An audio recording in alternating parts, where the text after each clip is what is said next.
অনেক আগের কথা। আরব দেশের এক প্রান্তে থাকত এক গরিব কিন্তু আল্লাহভীরু যুবক।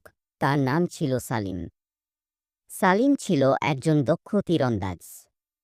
তার কাছে ছিল একটি পুরনো স্বামী বউ তীরধনুক, যা তার বাবা রেখে গিয়েছিলেন।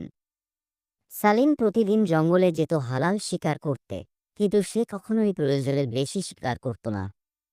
সে বলত, রাসূলুল্লাহ সাল্লাল্লাহু আলাইহি ওয়াসাল্লাম বলেছেন, যে প্রয়োজন ছাড়াও প্রাণী হত্যা করে সে কিয়ামতের দিন জবাবদিহি করবে।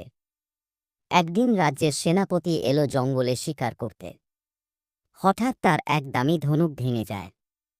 তখন সে সালিমকে দেখে বলল, তোমার স্বামী বউ দাও, আমি রাজপুত্রের জন্য হরিণ শিকার করব।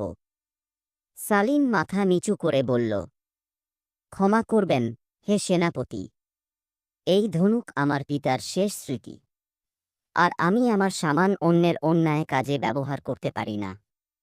সেনাপতি রেগে গিয়ে হুমকি দিল, তুমি আমার আদেশ অমান্য করলে, রাজা জানলে তোমার শাস্তি হবে।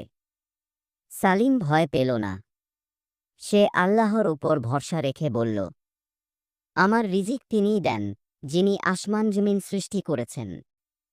আমি অন্যায় করলে আল্লাহর কাছে জবাব দিতে পারব না। এই ঘটনা রাজা জানতে পারল। সে সালিমকে রাজপ্রাসাদে ডাকাল।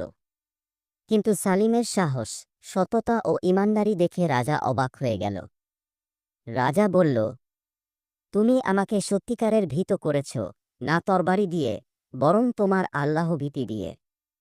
অবশেষে রাজা সালিমকে রাজ্যের তীরন্দাজ প্রশিক্ষক করে দিলেন এবং বললেন, তোমার মতো আল্লাহভীরু মানুষই জাতির সম্পদ।